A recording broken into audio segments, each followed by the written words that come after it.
Hello everyone, welcome to career zone. आज हम बात करेंगे बायोलॉजी में chapter number 3 the plant kingdom के बारे में। ठीक है, तो चलिए वीडियो को स्टार्ट करते हैं। The plant kingdom. और यदि आपको वीडियो पसंद आए तो आप चैनल को सब्सक्राइब भी कर सकते हैं और वीडियो को लाइक भी जरूर कीजिए। तो चलिए स्टार्ट करते हैं आज की वीडियो। हम बात कर रहे हैं प्लांट किंगडम की।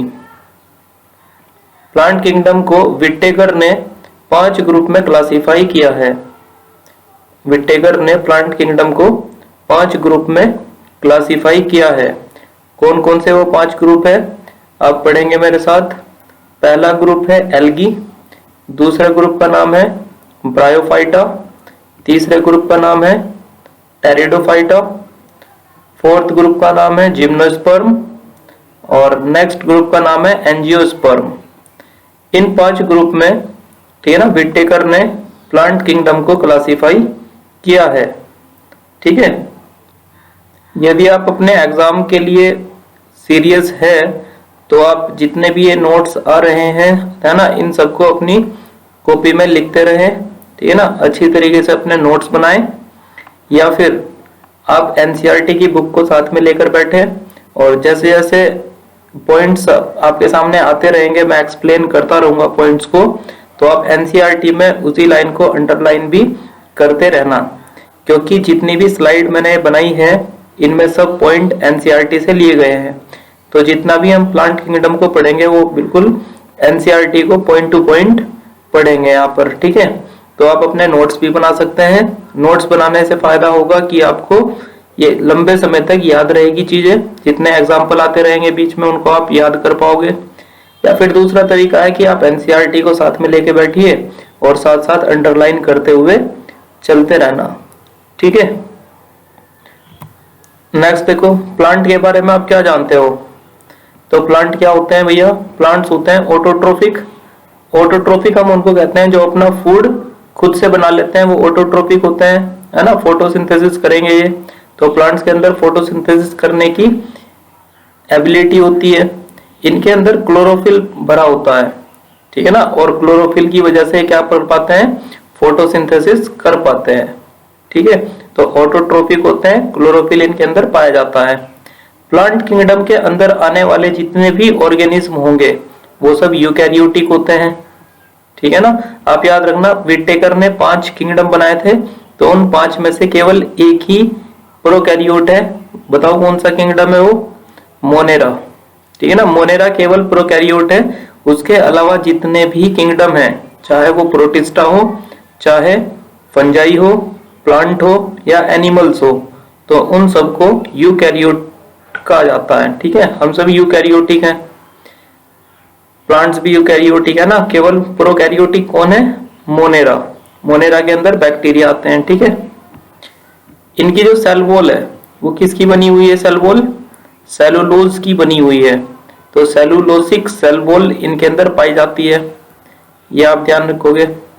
इनका बॉडी ऑर्गेनाइजेशन कैसा है, तो इनके अंदर आपको या तो टिश्यू सिस्टम देखने को मिलेगा आपको, या फिर ऑर्गेनिज्म के अंदर आपको ऑर्गन लेवल देखने को मिलेगा। ऑर्गन्स मिलेंगे या फिर टिश्यूज मिलेंगे। तो अगर हम प्लांट के ऑर्गन्स की बात करें, प्लांट के ऑर्गन्स क्या होते हैं, रूट, स्टेम, लीफ, ठीक है ना, कोई फ्रूट, फ्लावर, तो ये सब ऑर्गन्स होते हैं। जो हायर प्लांट्स होंगे उनके अंदर आपको ऑर्गन लेवल बॉडी ऑर्गेनाइजेशन देखने को मिलेगा, और जो लोअर प्लांट्स होंगे उनके अंदर आपको टिश्यू लेवल देखने को मिलता है। ठीक है, नेक्स्ट देखो, हम बात करते हैं एल्गी की। अभी मैंने आपको बताया प्लांट किंगडम को 5 ग्रुप में डिवाइड करा गया है, एल्गी में, ब्रायोफाइट में, टेरिडोफाइट में, जिम्नोस्पर्म में और एंजियोस्पर्म में। तो एक एक करके हमको इन 5 ग्रुप को पढ़ना है। तो हम पहला ग्रुप स्टार्ट करते हैं एल्गी। तो एल्गी देखो बच्चों, एल्गी के अंदर आपको क्या मिलेगा, क्लोरोफिल मिलेगा, और ये ऑटोट्रोफिक होती है। ठीक है, एल्गी अपना फूड खुद से बना सकती है फोटोसिंथेसिस करके, इसलिए हम इनको क्या बोलेंगे, ऑटोट्रोफिक बोलेंगे। इनकी बॉडी क्या होती है, बहुत ज्यादा सिंपल और थैलोइड बॉडी होती है इनकी। थैलोइड बॉडी का मतलब क्या होता है कि इनका जो बॉडी स्ट्रक्चर है उसमें आपको ट्रू रूट, ट्रू स्टेम और ट्रू लीफ देखने को नहीं मिलती है। तो ऐसी बॉडी को हम क्या बोलते हैं? Thallus body. आप इस पॉइंट को पढ़ सकते हैं। यहाँ पे देखो थैलस का मतलब समझा गया है कि थैलस का मतलब क्या होता है। तो ऐसी प्लांट बॉडी जो डिफरेंशिएटेड नहीं होती, not differentiated into roots, stem and leaf. जब प्लांट बॉडी, ठीक है ना, ट्रू रूट और स्टेम और लीफ में डिफरेंशिएटेड नहीं होती है तो उसको हम क्या बोलते हैं? थैलस बॉडी कहा जाता है। तो एल्गी की होती है थैलस बॉडी, याद रखेंगे। ज्यादातर एल्गी आपको कहां पर मिलती है? पानी के अंदर मिलती है। तो ये एक्वाटिक ऑर्गेनिज्म होते हैं। लाइकेन वर्ड सुना है आपने? लाइकेन क्या होता है?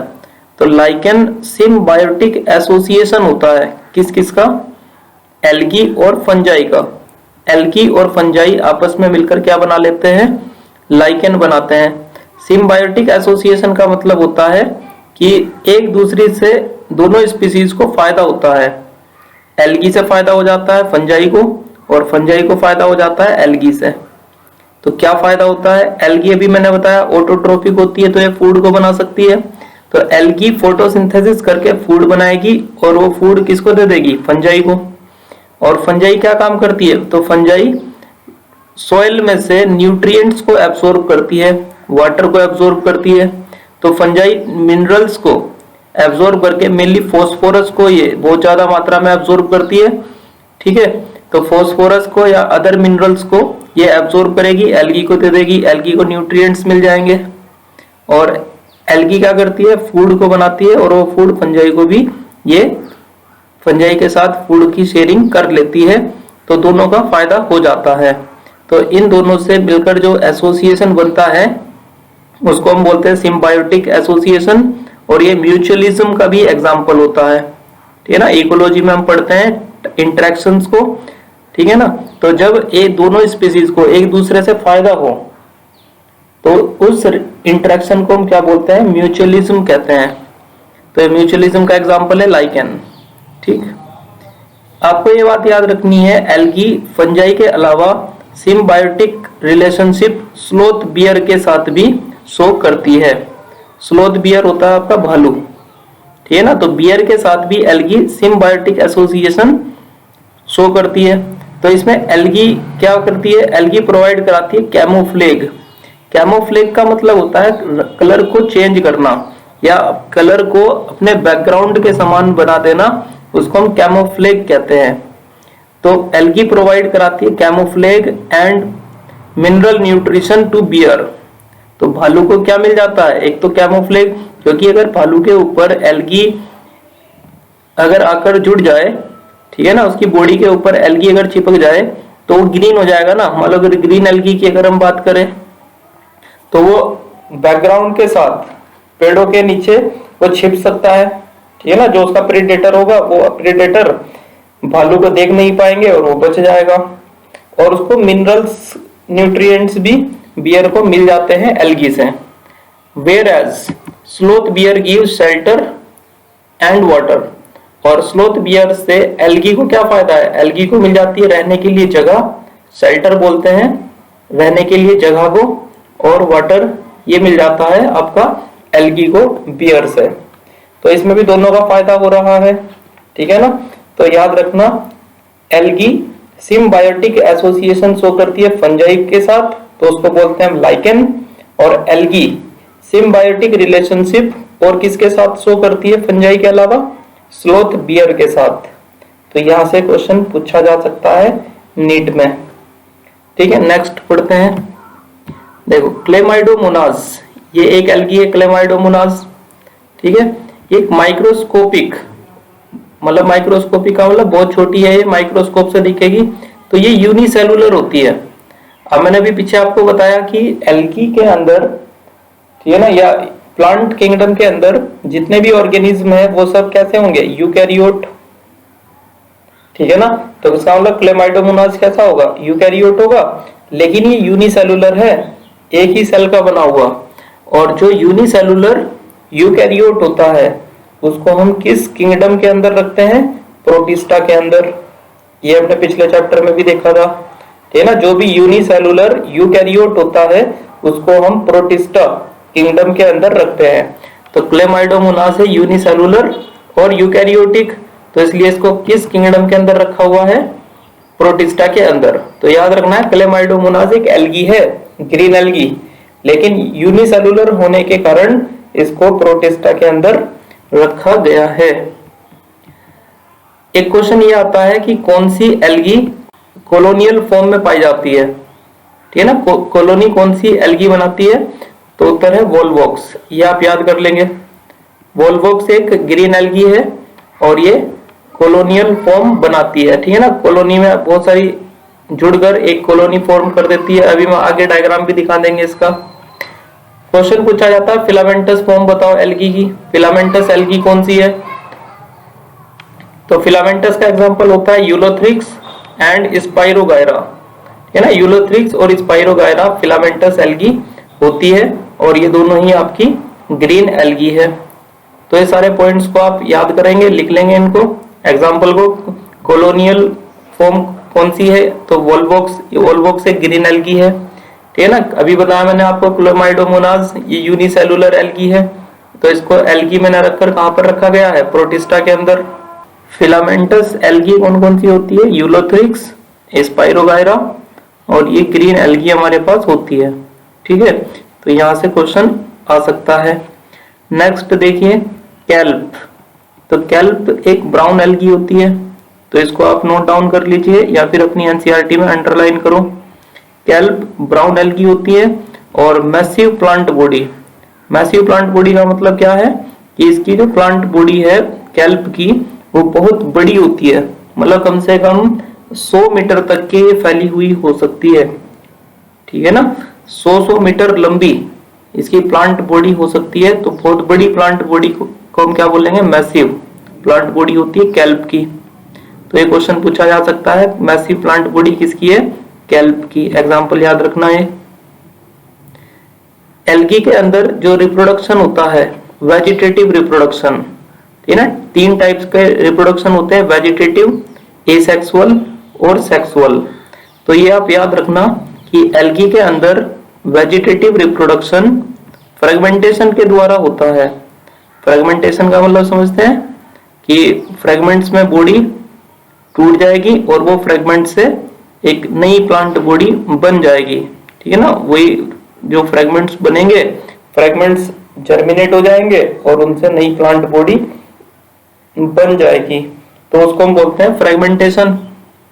तो चाहे आपके पास ग्रीन एल्गी हो, चाहे ब्राउन एल्गी हो और चाहे रेड एल्गी हो, तो वेजिटेटिव रिप्रोडक्शन फ्रेगमेंटेशन के द्वारा ही होता है। तो आपको अलग अलग प्रकार की एल्गी में अलग से याद रखने की जरूरत नहीं है, सभी में फ्रेगमेंटेशन के द्वारा वेजिटेटिव रिप्रोडक्शन होता है, ठीक है। एसेक्सुअल रिप्रोडक्शन कैसे होगा, तो एसेक्सुअल रिप्रोडक्शन होने के लिए डिफरेंट प्रकार के स्पोर्स की फॉर्मेशन होती है। डिफरेंट स्पोर्स के द्वारा एसेक्सुअल रिप्रोडक्शन होता है और इन स्पोर में मेनली स्पोर कौन सा है, जू स्पोर, ठीक है ना। मेनली जू स्पोर के द्वारा एसेक्सुअल रिप्रोडक्शन होता है। जू स्पोर में ध्यान रखना फ्लैजिला पाए जाते हैं। चलिए नेक्स्ट स्लाइड पर चलते हैं। यहाँ पर आप कुछ डायग्राम भी देख सकते हैं, ये सब एनसीईआरटी के डायग्राम है। जैसे कि आपको पहला डायग्राम किसका दिखाया गया है, ये वोल्वॉक्स का डायग्राम है। तो वोल्वॉक्स में मैंने आपको क्या बताया था, वोल्वॉक्स एक ग्रीन एल्गी है और ये कॉलोनी में पाई जाती है। देखो यहाँ पर कॉलोनी दिखाई दे रही है ना आपको, ये तो ये कॉलोनियल फॉर्म हो गई, ठीक है ना। ये अंदर आपको इसकी डॉटर कॉलोनी दिखाई दे रही है, यहाँ पे ये डॉटर कॉलोनी है। तो ये याद रखना है आपको, ये डायग्राम भी, ये डायग्राम कौन सी एल्गी का है, वोल्वॉक्स का ये डायग्राम है, समझ रहे हो, कॉलोनियल फॉर्म। ये दूसरा डायग्राम जो दिखा रखा है आपको, ये क्लेमाइडोमोनास का है, ठीक है ना। ये भी एक ग्रीन एल्गी है, एक ये भी ग्रीन एल्गी है, इसका नाम है कारा। तो आप यहां से इनके नाम देख सकते हो। जो ऊपर के 3 डायग्राम है ये ग्रीन एल्गी है, ठीक है ना। पहला डायग्राम है वोल्वॉक्स, दूसरा है क्लेमाइडोमोनास और तीसरा डायग्राम है कारा। बाकी ये जो नीचे डायग्राम दे रखे हैं आपको, ये ब्राउन एल्गी के हैं, पहला है लैमिनेरिया, दूसरा है फ्यूकस और तीसरा है डिक्टियोटा। ये लैमिनेरिया का डायग्राम है, ये फ्यूकस का डायग्राम है, ये डिक्टियोटा का डायग्राम है। ठीक है। तीसरे नंबर पर जो ये आपको दिया हुआ है नीचे, ये रेड एल्गी है और रेड एल्गी में पहला दिया हुआ है आपको पोरफायरा और दूसरा दिया है पॉलीसिफोनिया। ये पोरफायरा है और ये पॉलीसिफोनिया का डायग्राम है। आप इनको एनसीईआरटी में चेक कर सकते हो। ठीक है ना। तो डायग्राम का नाम भी पता होना चाहिए, कौन सी एल्गी का नाम क्या है। तो कभी कभी डायग्राम दिखाकर भी आपसे मैचिंग करने के लिए क्वेश्चन आ जाता है। ठीक है। नेक्स्ट चलते हैं अगली स्लाइड में। देखो बात करते हैं सेक्सुअल रिप्रोडक्शन की। अभी हमने बात करी किसकी? हमने बात करी है अभी वेजिटेटिव रिप्रोडक्शन की, जो कि होता है फ्रेगमेंटेशन के द्वारा। एसेक्सुअल रिप्रोडक्शन हमने देखा। एसेक्सुअल रिप्रोडक्शन किसके द्वारा होगा? डिफरेंट टाइप के स्पोर्स के द्वारा, और उसमें मेनली मैंने आपको बताया जू स्पोर के द्वारा होता है। अब हम बात करेंगे सेक्सुअल रिप्रोडक्शन की। तो सेक्सुअल रिप्रोडक्शन में क्या होता है? फॉर्मेशन ऑफ गैमीट्स होता है। पता है ना, सेक्सुअल रिप्रोडक्शन में फॉर्मेशन ऑफ गैमीट्स होता है, मेल और फीमेल गैमीट बनते हैं। तो सेक्सुअल रिप्रोडक्शन 3 प्रकार से हो सकता है इनमें। एक होता है आइसोगैमी, एक होता है एन आइसोगैमी और एक होता है ऊगैमी। क्या मतलब होता है? तीनों का मतलब समझ लीजिए एक बार यहाँ पे। आइसो का मतलब होता है सेम, गैमी का मतलब गैमीट। तो यदि मेल गैमीट और फीमेल गैमीट देखने में बिल्कुल एक जैसे हो, आप देखकर दोनों को डिफरेंशिएट नहीं कर पा रहे हैं कि कौन सा मेल गैमीट है कौन सा फीमेल गैमीट है, तो उसको हम बोलते हैं आइसोगैमी। एन आइसोगैमी में क्या होता है? एन आइसोगैमी में मेल और फीमेल गैमीट के साइज डिसिमिलर होते हैं। ऊगैमी में क्या होता है?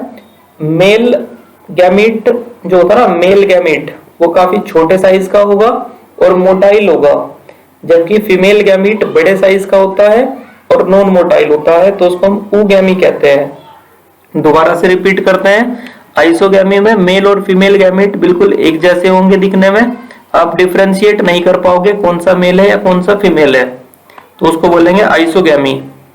एन आइसोगैमी में क्या होगा? मेल और फीमेल गैमीट डिसिमिलर होते हैं साइज में। ठीक है ना। फीमेल गैमीट बड़े साइज का और मेल गैमीट छोटे साइज का होता है। ऊगैमी में मेल गैमीट काफी छोटा होता है और मोटाइल भी होता है, याद रखेंगे। ऊगैमी में मेल छोटा फीमेल बड़ा होगा और मेल गैमीट मोटाइल भी होता है। देखो क्लेमाइडोमोनास का एग्जांपल याद करना है आपको। इसमें गैमीट आपको कैसे दिखाई देते हैं? मोटाइल। और स्पाइरोगायरा, इसमें जो गैमीट्स दिखाई देंगे आपको वो होंगे नॉन मोटाइल। और ये दोनों ही क्या शो करते हैं? आइसोगैमी शो करते हैं। आइसोगैमी का ये एग्जांपल है। क्लेमाइडोमोनास और स्पाइरोगायरा आइसोगैमी शो करते हैं। और आइसोगैमी में याद रखना जो गैमीट्स होंगे ना वो मोटाइल भी हो सकते हैं और नॉन मोटाइल भी हो सकते हैं। तो क्लेमाइडोमोनास के गैमीट होते हैं मोटाइल और स्पाइरोगायरा के गैमीट्स होते हैं नॉन मोटाइल। और ये आइसोगैमी के एग्जांपल है दोनों के दोनों।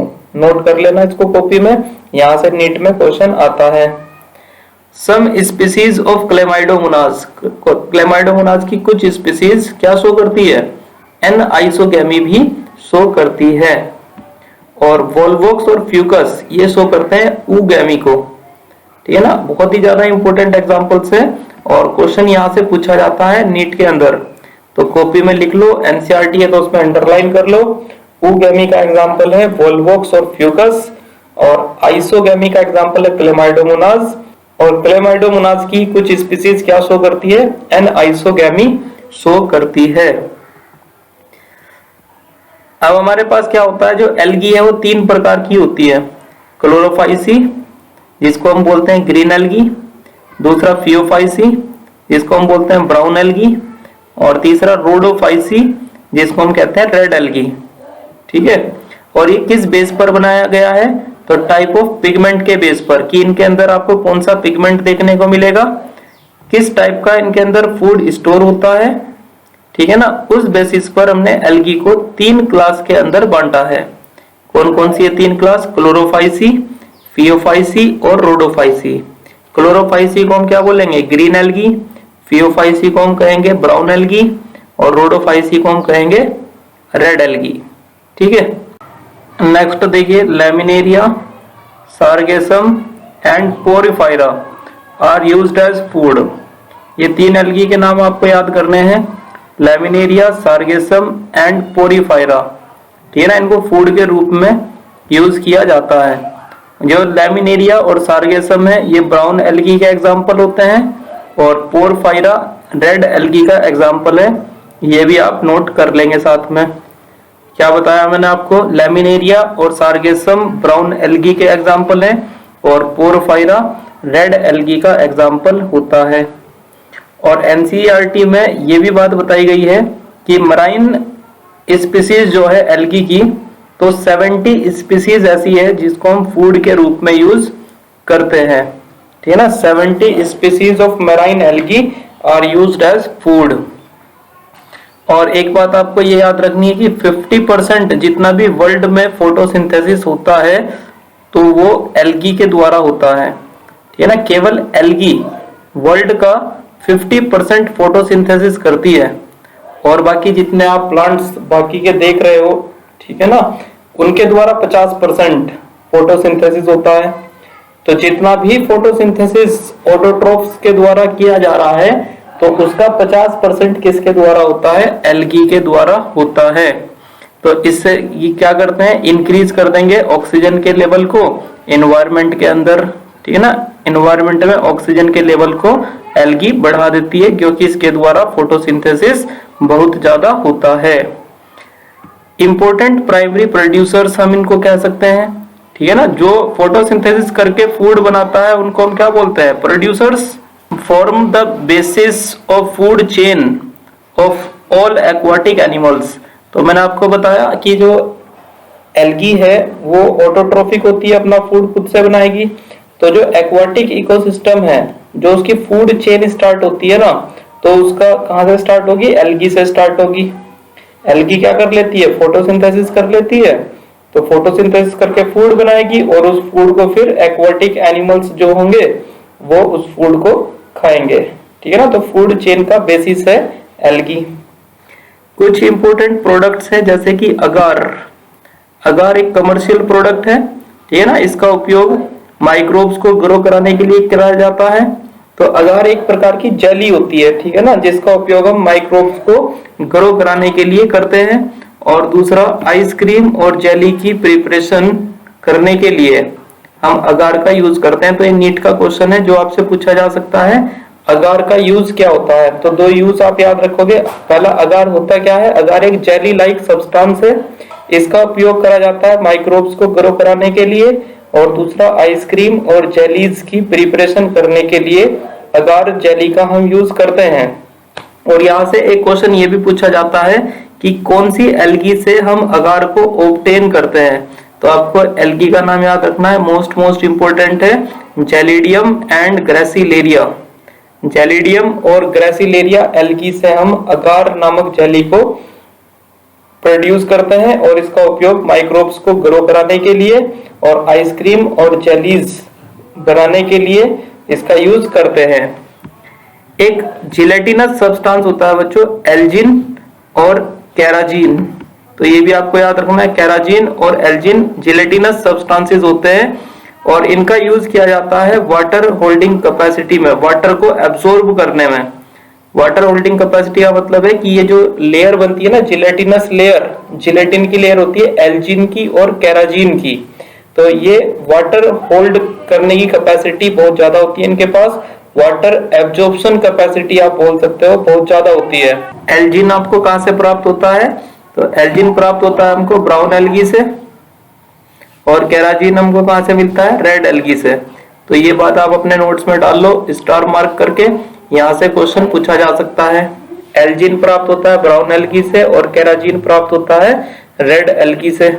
ठीक है ना, और यूज क्या में करते हैं इनका हम, वाटर होल्डिंग कैपेसिटी इसकी बहुत ज्यादा होती है, वाटर एब्सॉर्बिंग कैपेसिटी है ना, एब्सॉर्ब करने की क्षमता ज्यादा होती है इनके अंदर। एक मोस्ट इंपोर्टेंट पॉइंट ये याद रखेंगे आप, क्लोरेला। क्लोरेला एक यूनिसेलुलर एल्गी है, और ये प्रोटीन का सोर्स होता है, इसके अंदर प्रोटीन बहुत ज्यादा होती है। तो इसका यूज फूड के रूप में करते हैं। और कौन करता है फूड में इसका यूज, स्पेस ट्रेवलर्स। ठीक है ना, जो अंतरिक्ष में जाने वाले ट्रेवलर्स होते हैं जो स्पेस में जाते हैं, ठीक है ना, वो इसको फूड सप्लीमेंट के रूप में यूज करते हैं क्योंकि प्रोटीन इसके अंदर बहुत ज्यादा मात्रा में होती है। तो क्लोरेला एक यूनिसेलुलर एल्गी है, इसके अंदर प्रोटीन का कंटेंट बहुत ज्यादा होता है, तो इसको फूड सप्लीमेंट के रूप में उपयोग किया जाता है। और कौन उपयोग करता है इसका फूड सप्लीमेंट के रूप में? Space travellers.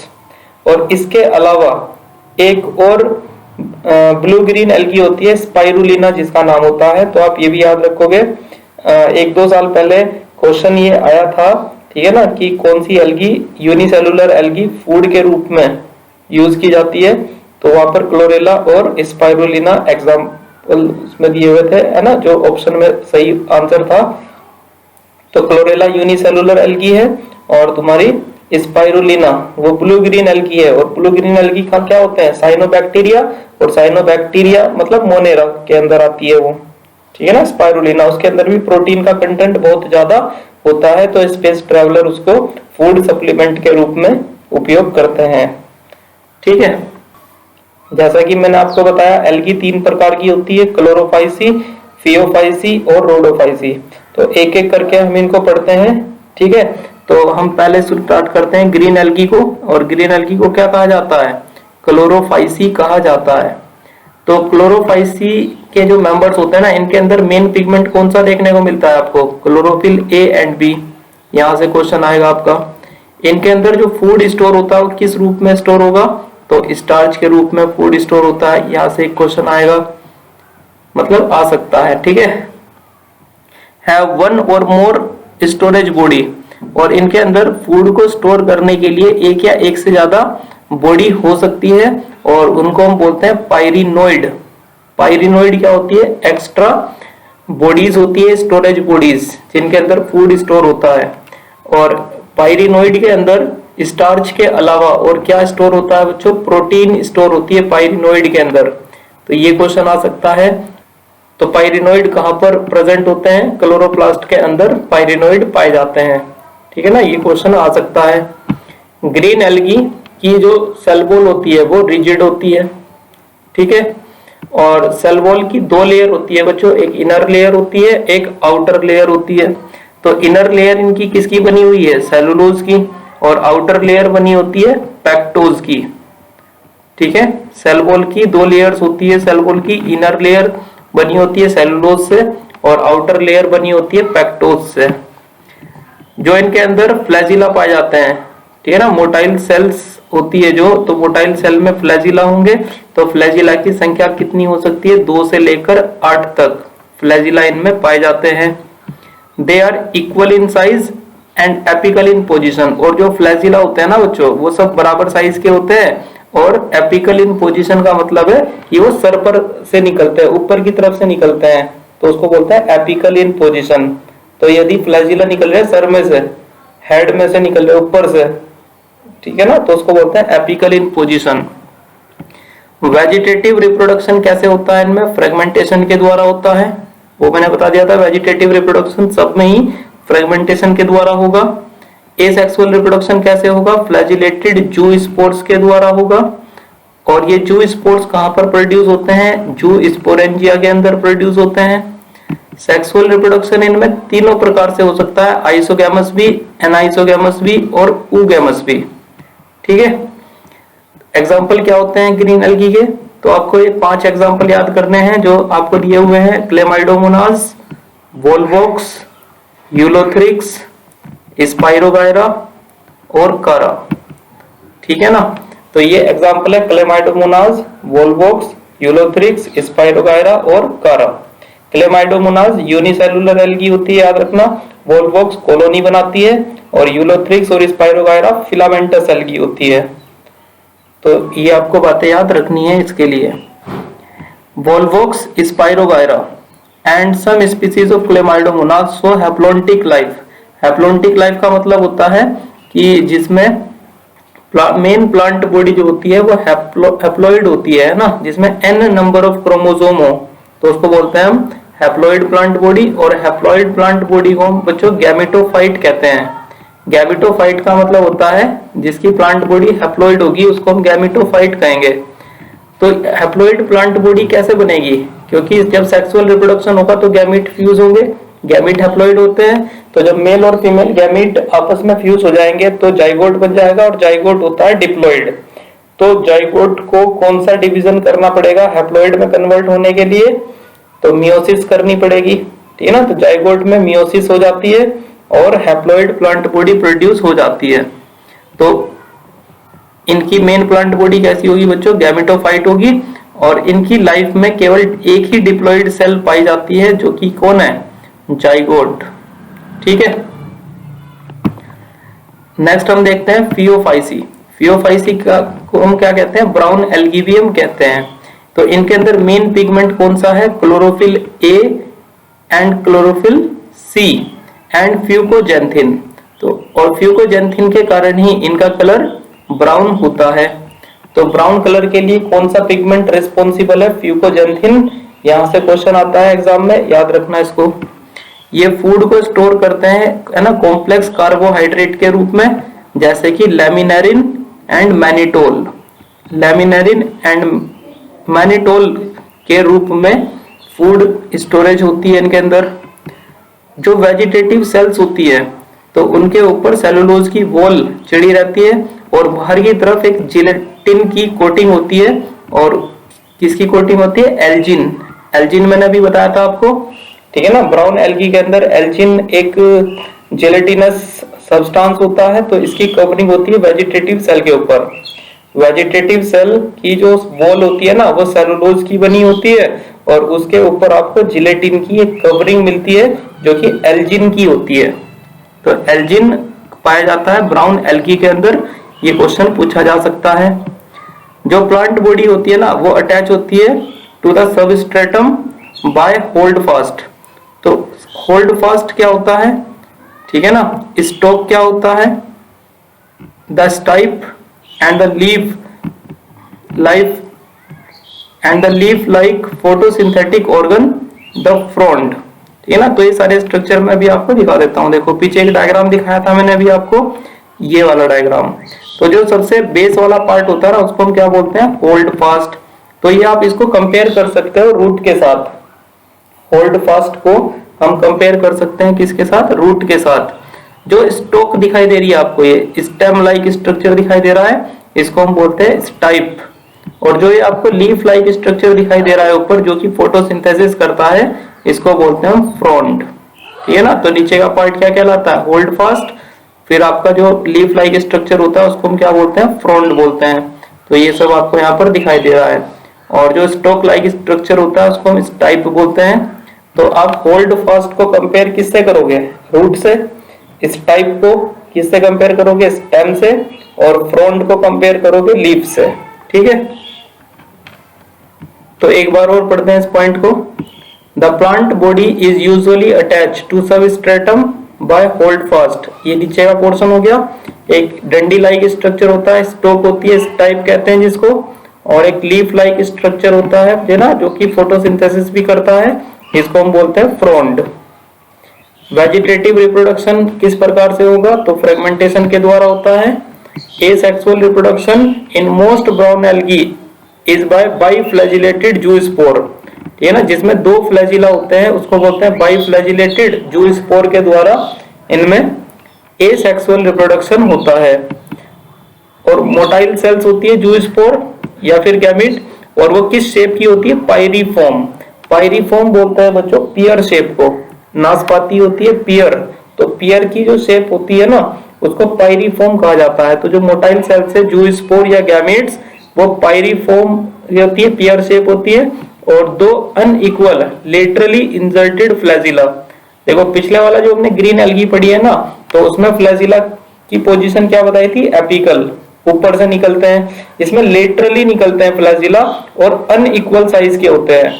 जो ग्रीन एल्गी में बताया था मैंने, फ्लैजिला 2 से 8 हो सकते हैं, सब इक्वल साइज के होते थे और एपिकल इन पोजीशन होते थे। यहाँ पर फ्लैजिला कितने हैं? 2 है, और अनइक्वल है, और साइड से निकलते हैं लेटरली, ठीक है। सेक्सुअल रिप्रोडक्शन इनमें कैसे हो सकता है? आइसोगैमस, एनाइसोगैमस और उगैमस टाइप का हो सकता है। एग्जांपल्स क्या हैं ब्राउन एल्गी के? तो आपको 5 एग्जांपल याद रखने हैं। पहला है एक्टोकार्पस, दूसरा है डिक्टियोटा, तीसरा है लैमिनेरिया, चौथा है सार्गेसम और पांचवा है फ्यूकस। ठीक है ना। और ब्राउन एल्गी का एक एग्जांपल होता है कैल्प, और मैंने आपको ही बताया था पीछे, इसकी मैसिव प्लांट बॉडी होती है, 100 मीटर लंबी इनकी प्लांट बॉडी हो सकती है। कैल्प एक ब्राउन एल्गी है। फ्यूकस के बारे में क्या याद रखना है आपको, इसकी जो लाइफ साइकिल है ना वो डिप्लोन्टिक लाइफ साइकिल होती है। तो इनमें आपको स्पोरिक मियोसिस देखने को मिलेगी, जाइगोटिक मियोसिस उनमें होती है जिनकी प्लांट बॉडी हैप्लॉइड हो। इनकी प्लांट बॉडी कैसी होगी, डिप्लॉइड होगी। तो इनके स्पोर में जब स्पोर की फॉर्मेशन होगी तो वहां पर मियोसिस देखने को मिलती है आपको। ठीक है। और ध्यान रखना फ्यूकस की जो मेन प्लांट बॉडी है वो कैसी होगी, मेन प्लांट बॉडी डिप्लॉइड होगी। ठीक है, ये हमारे पास ब्राउन एल्गी। नेक्स्ट हम पढ़ते हैं रोडोफाइसी को। रोडोफाइसी होता है आपका रेड एल्गी। तो इनके अंदर मेन पिगमेंट कौन सा देखने को मिलेगा आपको, chlorophyll A, chlorophyll D and R phycoerythrin, आपको ये देखने को मिलता है।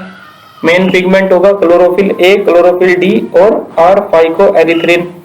और आर फाइकोएरिथ्रिन के कारण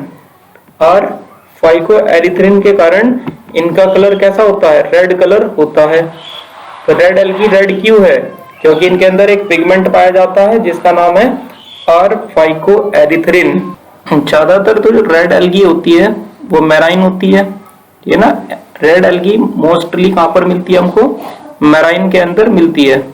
और इनकी कंसंट्रेशन हमको कहां पर ज्यादा मिलती है, वार्मर एरियाज में, जो गर्म क्षेत्र होते हैं ना, गर्म पानी के अंदर या जितने भी वार्मर एरियाज होते हैं वहां पर इनकी कंसंट्रेशन बहुत ज्यादा होती है, ज्यादा मात्रा में हमको रेड एल्गी वहां पर मिलती है। और ये हमको पानी की सरफेस पर भी मिल जाती है और समुद्र की गहराई में भी मिल जाती है। तो यदि वेल लाइट रीजन है, मतलब लाइट अच्छी खासी प्रेजेंट है, तो ये आपको वाटर की सरफेस के क्लोज में, वाटर की सरफेस के पास में भी मिल सकते हैं। And also eight great depth of ocean, और समुद्र की गहराई में भी आपको ये मिल सकते हैं जहां पर बहुत कम लाइट पेनिट्रेट कर पाती है, वहां पर भी आपको रेड एल्गी मिल जाती है। ठीक है। इनकी सेल वॉल किसकी बनी है ये याद कर लेना, ये क्वेश्चन आता है। सेलुलोज की बनी होती है, पैक्टिन की बनी होती है और पॉलीसल्फेट एस्टर की इनकी सेल वॉल बनी होती है।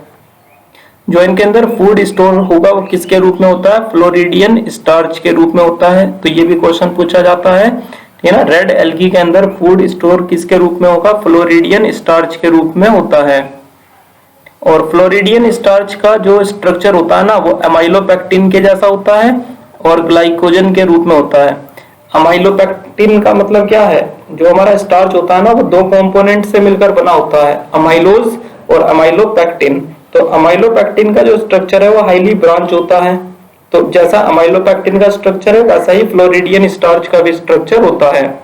और ग्लाइकोजन का क्या होता है, ग्लाइकोजन एनिमल्स के अंदर स्टोर फूड होता है। ठीक है ना। नेक्स्ट चलते हैं। The red algae usually reproduce vegetatively by fragmentation. तो ये सभी में कॉमन है, याद रखना। वेजिटेटिव रिप्रोडक्शन सभी में फ्रेगमेंटेशन के द्वारा होता है। और मोटाइल सेल्स कंप्लीटली एब्सेंट होती है इनमें। रेड एल्गी के अंदर आपको मोटाइल सेल्स देखने को नहीं मिलती है, ये मोस्ट इंपोर्टेंट बात है। और सेक्सुअल रिप्रोडक्शन इनमें ऊगैमस होता है केवल। तो पहले हमने पढ़ा था ग्रीन एल्गी और ब्राउन एल्गी, उनमें अंदर सेक्सुअल रिप्रोडक्शन आइसोगैमी, एनाइसोगैमी और ऊगैमस तीनों टाइप का था। लेकिन रेड एल्गी के अंदर सेक्सुअल रिप्रोडक्शन केवल और केवल ऊगैमस टाइप का होता है। और जो पोस्ट फर्टिलाइजेशन इवेंट्स होते हैं ना वो बड़ा कॉम्प्लेक्स प्रोसेस होता है रेड एल्गी के अंदर। क्या क्या एग्जाम्पल है इनके, तो आपको 4 एग्जाम्पल याद रखने हैं, ठीक है ना। पॉलीसिफोनिया, पोरफायरा, इन दोनों के डायग्राम भी दे रखे हैं एनसीईआरटी में। और ग्रेसिलेरिया याद रखना है आपको, और जेलिडियम, ये रेड एल्गी है जिनसे भी क्या बताया था, अगार जेली मिलती है। ठीक है ना। और रेड एल्गी आपको कहाँ पे मिलेगी, मेनली मैराइन के अंदर मिलती है, ये बात हम पढ़ चुके हैं। ठीक है। अब देखो ये टेबल है बहुत ज्यादा इंपॉर्टेंट, जितना अभी तक हमने पढ़ा है ये उसकी समरी है, ठीक है ना। और इस टेबल को अगर आप याद कर लोगे तो आपका क्वेश्चन बिल्कुल सही हो जाएगा एग्जाम में, क्योंकि इस टेबल से ही उम्मीद रहती है ज्यादा क्वेश्चन आने की। तो हमारे 3 प्रकार की एल्गी पढ़ी है, क्लोरोफाइसी, फियोफाइसी और रोडोफाइसी। ये 3 प्रकार की एल्गी हमने पढ़ी है। इनके कॉमन नाम क्या है? तो क्लोरोफाइसी को हम क्या बोलते हैं? ग्रीन एल्गी बोलते हैं। फियोफाइसी को हम ब्राउन एल्गी बोलते हैं और रोडोफाइसी को हम रेड एल्गी कहते हैं। ठीक है। कौन कौन से पिगमेंट पाए जाते हैं इनके अंदर? तो ग्रीन एल्गी के अंदर क्लोरोफिल ए और बी बताया मैंने आपको। ब्राउन एल्गी के अंदर क्लोरोफिल ए और सी होता है और फ्यूकोजेंथिन होता है। फ्यूकोजेंथिन के कारण ही, ठीक है ना, इनका कलर ब्राउन है। रोडोफाइसी के अंदर अब मैंने बताया आपको मेजर पिगमेंट क्या होगा? क्लोरोफिल ए और क्लोरोफिल डी, और इनके अंदर फाइको एरिथ्रिन नाम का पिगमेंट मिलता है जिसकी वजह से एल्गी का कलर रेड होता है। फूड स्टोरेज कैसे होगा? तो ग्रीन एल्गी के अंदर स्टार्च के रूप में, ब्राउन एल्गी के अंदर मैनिटोल लैमिनरिन के रूप में। ब्राउन एल्गी के अंदर फूड स्टोर होता है मैनिटोल और लैमिनरिन के रूप में, और रेड एल्गी के अंदर फूड स्टोरेज होता है फ्लोरिडियन स्टार्च के रूप में। तो बिल्कुल अच्छे तरीके से याद कर लेंगे आप इन सब चीजों को। सेल वॉल ग्रीन एल्गी की सेलुलोज से बनी है, ब्राउन एल्गी की सेलुलोज एंड एल्जिन से मिलकर बनी है। एल्जिन जिलेटिनस सब्सटेंस था, है ना। और रेड एल्गी की जो सेल वॉल है वो सेलुलोज से, पैक्टिन से और पॉलीसल्फेट एस्टर से मिलकर बनी हुई होती है। फ्लैजिला कितने कितने होते हैं ग्रीन एल्गी के अंदर? मैंने बताया 2 से 8 फ्लैजिला होते हैं, सभी इक्वल होंगे और एपिकल मतलब ऊपर की तरफ से निकलते हैं। ब्राउन एल्गी के अंदर फ्लैजिला 2 होते हैं, अनइक्वल होंगे और लेटरल से निकलते हैं, साइड में से निकलते हैं। और रोडोफाइसी के अंदर कोई मोटाइल गैमेट होता ही नहीं है, तो फ्लैजिला एब्सेंट होंगे। हैबिटेट का मतलब कहाँ कहाँ पर आपको ये एल्गी मिलती है? तो ग्रीन एल्गी आपको फ्रेश वाटर में मिल जाएगी, ब्रैकिश वाटर के अंदर मिलती है और सोल्ट वाटर के अंदर मिलती है। ब्रैकिश वाटर हम उसको बोलते हैं जिसमें सोल्ट की कंसंट्रेशन कम होती है, और सोल्ट वाटर जैसे सी वाटर हो गया आपका मराइन, इसके अंदर सोल्ट का कंसंट्रेशन ज्यादा होता है। ब्राउन एल्गी आपको फ्रेश वाटर में मिलेगी रेयर केस में, ठीक है ना। तो आपको ये ज्यादा ब्रैकिश वाटर और सोल्ट वाटर के अंदर मिलती है। रेड एल्गी आपको कुछ रेड एल्गी फ्रेश वाटर के अंदर मिलती है, ठीक है ना, ब्रैकिश वाटर के अंदर, और मैराइन के अंदर सोल्ट वाटर के अंदर ये सबसे ज्यादा मिलती है। तो ये था हमारा एल्गी का आज का टॉपिक। यहाँ पर एल्गी आपका टॉपिक कंप्लीट हो चुका है, ठीक है ना। नेक्स्ट वीडियो में हम बात करेंगे ब्रायोफाइटा की। तो आप इन सारा जितना मैंने आज आपको पढ़ाया है सब आप अपनी कॉपी में नोट कर लो, या फिर एनसीईआरटी के अंदर एक एक पॉइंट को अंडरलाइन कर लो। ये सब आपको याद होना चाहिए यदि आप चाहते हैं कि हम एग्जाम में जाकर क्वेश्चन को सही करके आए, ठीक है ना। यदि आपको वीडियो पसंद आई हो तो चैनल को सब्सक्राइब कर देना, वीडियो को लाइक कर दो और वीडियो को शेयर भी जरूर करो। मिलते हैं अगली वीडियो में ब्रायोफाइटा के साथ। Thank you very much.